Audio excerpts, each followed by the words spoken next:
ओम शांति। आज 13 नवंबर 2022 की अव्यक्त रूप में चले हुए प्यारे बाबा के मधुर महावाक्य हैं। रिवाज मुरली है 10 दिसंबर 92 का। वाणी का सार है, पूर्वज और पूज्य की स्मृति में रहकर सर्वों की अलौकिक पालना करो। आज विश्व रचता बाप अपनी श्रेष्ठ रचना को देख रहे हैं। सर्व रचना में से श्रेष्ठ रचना आप ब्राह्मण आत्माएं हो, क्योंकि आप ही विश्व की पूर्वज आत्माएं हो। एक तरफ पूर्वज हो, साथ साथ पूज्य आत्माएं भी हो। इस कल्प वृक्ष की फाउंडेशन अर्थात जड़ आप ब्राह्मण आत्माएं हो। इस वृक्ष के मूल आधार तना भी आप हो, इसलिए आप सर्व आत्माओं के लिए पूर्वज हो। सृष्टि चक्र के अंदर जो विशेष धर्म पिता कहलाए जाते हैं, उन धर्म पिताओं को भी आप पूर्वज आत्माओं द्वारा ही बाप का संदेश प्राप्त होता है। जिस आधार से ही समय प्रमाण वह धर्म पिताएं अपने धर्म की आत्माओं प्रति संदेश देने के निमित्त बनते हैं। जैसे ब्रह्मा बाप ग्रेट ग्रेट ग्रैंडफादर हैं, तो ब्रह्मा बाप के साथ आप ब्राह्मण आत्माएं भी साथी हो। इसीलिए आप पूर्वज आत्माएं गाए हुए हो। पूर्वज आत्माओं का डायरेक्ट चाहे इनडायरेक्ट सर्व आत्माओं से कनेक्शन है। जैसे वृक्ष के सर्व टाल टालियों का संबंध जड़ से व तना से जरूर होता है। चाहे किसी भी धर्म की छोटी व बड़ी टाल टालियाँ हो, लेकिन संबंध स्वतः ही होता है। तो पूर्वज हुए ना। आधा कल्प राज्य अधिकारी बनने के बाद फिर पूज्य आत्माएं बनते हो। पूज्य बनने में भी आप आत्माओं जैसी पूजा और किसी भी धर्म के आत्माओं की नहीं होती। जैसे आप पूज्य आत्माओं की विधि पूर्वक पूजा होती है, ऐसे कोई धर्म पिता की भी पूजा नहीं होती। बाप के कार्य में जो आप ब्राह्मण साथी बनते हो, उन्हों की भी देवता व देवी के रूप में विधि पूर्वक पूजा होती है। और कोई भी धर्म पिता के साथी धर्म की पालना करने वाले आत्माओं की विधि पूर्वक पूजा नहीं होती। गायन होता है, स्टेचू तो मूर्ति बनाते हैं, लेकिन आप जैसे पूज्य नहीं बनते। आपका गायन भी होता है तो पूजा भी होता है। गायन की विधि भी आप ब्राह्मण आत्माओं की सबसे न्यारी हैं। जैसे आप देवात्माओं का गायन बहुत सुंदर रूप से कीर्तन के रूप में होता है, आरती के रूप में होता है, ऐसे अन्य आत्माओं का गायन इसी प्रकार से नहीं होता है। ऐसे क्यों होता है? क्योंकि आप श्रेष्ठ रचना पूर्वज और पूज्य हो। आदि आत्माएं आप ब्राह्मण आत्माएं हो, क्योंकि आदिदेव ब्रह्मा के सहयोगी श्रेष्ठ कार्य के निमित्त बने हो। अनादि रूप में भी परम आत्मा के अति समीप रहने वाले हो। आत्माओं का जो चित्र दिखाते हो, उसमें सबसे समीप आत्माएं कौन सी दिखाते हो? उसमें आप हो। तो अनादि रूप में भी अति समीप हो, जिसको डबल विदेशी कहते हैं, नियरेस्ट और डियरेस्ट, ऐसे अपने को समझते हो। पूर्वज का क्या काम होता है? पूर्वज सभी की पालना करते हैं, बड़ों की पालना ही प्रसिद्ध होती है। तो आप सभी पूर्वज आत्माएं सर्व आत्माओं की पालना कर रहे हो, या सिर्फ अपने आने वाले स्टूडेंट्स की पालना करते हो? वह संबंध संपर्क वाले आत्माओं की पालना करते हो। सारे विश्व की आत्माओं के पूर्वज हो, वह श्री ब्राह्मण आत्माओं के पूर्वज हो। जो जड़ व तना होता है वह सारे वृक्ष के लिए होता है, वह सिर्फ अपने तना के लिए ही होता है, सब टाल टालियों के लिए होता है ना। जड़ अथवा तना द्वारा सारे वृक्षों के पत्तों को पानी मिलता है, वह सिर्फ थोड़ी टाल टालियों को पानी मिलता है, सबको मिलता है ना। लास्ट वाले पत्तों को भी मिलता है। इतना बेहद का नशा है, वह बेहद से हद में भी आ जाते हो। कितनी सेवा करनी है, हर एक पत्ते को पानी देना है, अर्थात सर्व आत्माओं की पालना करने के निमित्त हो। किसी भी धर्म की आत्माओं को मिलते हो व देखते भी हो तो हे पूर्वज आत्माएं, ऐसे अनुभव करती हो कि यह सब आत्माएं हमारे ग्रेट ग्रैंडफादर की वंशावली हैं। हम ब्राह्मण आत्माएं भी मास्टर ग्रेट ग्रैंडफादर हैं, अर्थात पूर्वज हैं। ये सब हमारे हैं, वह श्री ब्राह्मण आत्माएं हमारी हैं। जब भाई भाई कहते हैं तो आप पूर्वज आत्माएं बड़े भाई अर्थात बाप समान हो। इस स्मृति को ही प्रैक्टिकल लाइफ में अनुभव करना है और कराना है। आप सभी पूर्वज आत्माओं की पालना का स्वरूप क्या है? लौकिक जीवन में भी पालना का आधार क्या होता है? पालना करना अर्थात किसी को भी शक्तिशाली बनाना। किसी भी विधि से, साधन से पालना द्वारा शक्तिशाली बनाते, चाहे भोजन द्वारा, चाहे पढ़ाई द्वारा, लेकिन पालना का प्रत्यक्ष स्वरूप आत्मा में शक्ति, शरीर में शक्ति आती है। तो पालना का प्रत्यक्ष स्वरूप हुआ शक्तिशाली बनाना। आप पूर्वज आत्माओं के पालना की विधि क्या है? अलौकिक पालना का स्वरूप है स्वयं में बाप द्वारा प्राप्त हुई सर्व शक्तियाँ अन्य आत्माओं में भरना। जिस आत्मा को जिस शक्ति की आवश्यकता है उसकी उस समय उस शक्ति द्वारा पालना करना। ऐसी पालना करनी आती है। पूर्वज तो हो ना, सभी पूर्वज आत्माएं हो कि छोटी हो, सभी पूर्वज है या कोई विशेष आत्माएं हैं। तो पूर्वजों को पालना करनी आती है ना।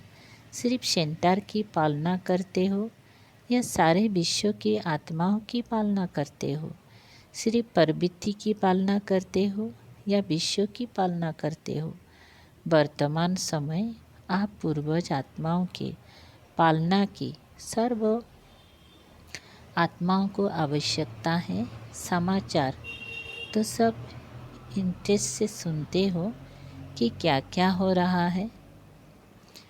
अयोध्या की घटना के बाद कई स्थानों से हिंसा के समाचार मिल रहे हैं, लेकिन पूर्वज आत्माओं ने समाचार सुनने के बाद सर्वों की पालना की। अशांति के समय आप पूर्वज आत्माओं का और विशेष कार्य ही स्वतः ही हो जाता है। तो हे पूर्वज, अपनी पालना की सेवा में लग जाओ। जैसे अशांति के समय विशेष पुलिस व मिलिट्री समझती है कि ये हमारा कार्य है, अशांति को शांत करना, ऑर्डर द्वारा पहुंच जाते हैं और ऐसे टाइम पर विशेष अटेंशन से अपनी सेवा के लिए अलर्ट हो जाते हैं। आप सबने हलचल का समाचार तो सुना, लेकिन सेवा में अलर्ट हुए और सुनने का ही आनंद लिया। अपना पूर्वजपन स्मृति में आया। सभी आत्माओं की शांति की शक्ति से पालना की या यही सोचते रहे यहाँ ये हुआ वहाँ ये हुआ। विशेष आत्माओं की ऐसे समय पर सेवा की अति आवश्यकता है। अपनी वृत्ति द्वारा, मनसा शक्ति द्वारा विशेष सेवा की और जैसे विधि पूर्वक याद में रहते हो, सेवा करते हो, उसी रीति ही किया। आप रूहानी सोशल वर्कर भी हो, तो रूहानी सोशल वर्कर ने अपनी विशेष एक्स्ट्रा सोशल सेवा की, इतनी अपनी जिम्मेदारी समझी। यह प्रोग्राम मिलेगा तो करेंगी। ऐसे समय पर सेकेंड में अपनी सेवा पर अलर्ट हो जाना चाहिए। यही आप पूर्वज आत्माओं की जिम्मेवारी है। अभी भी विश्व में हलचल है और यह हलचल तो समय प्रति समय बढ़नी ही है।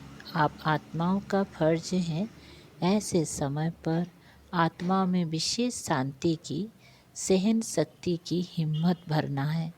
लाइट हाउस बन सर्व को शांति की लाइट देना। समझा क्या करना है?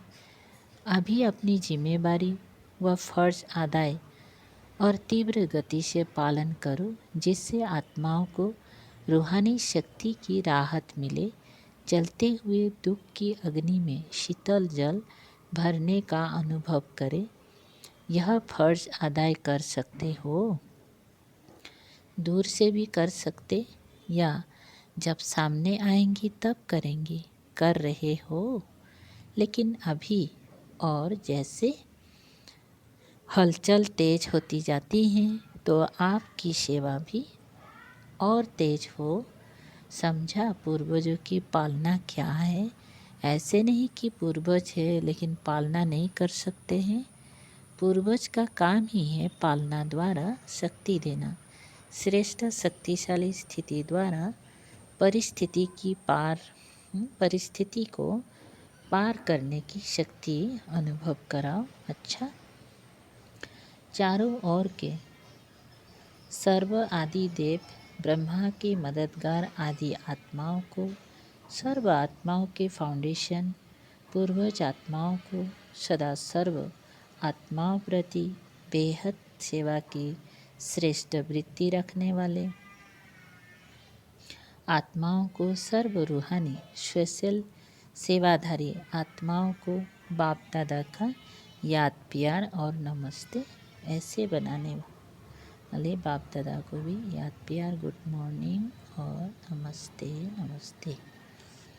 दादियों से मुलाकात। वर्तमान समय अशांत आत्माओं को शांति देना, यही सभी का विशेष कार्य है।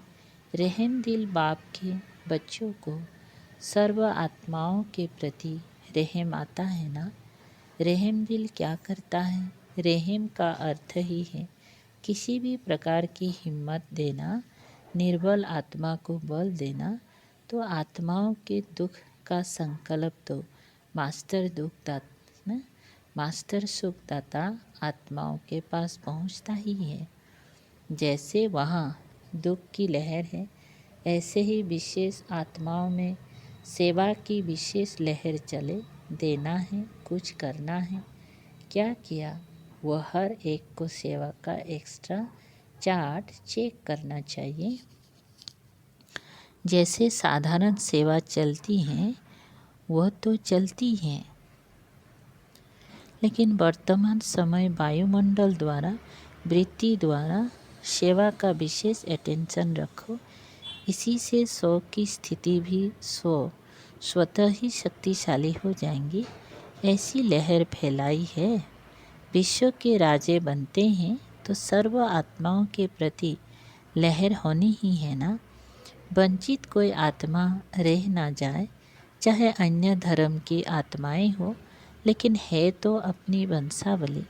चाहे कोई भी धर्म की आत्माएं हैं, लेकिन जड़ तो एक ही है। यह लहर है नहीं है। Attention please.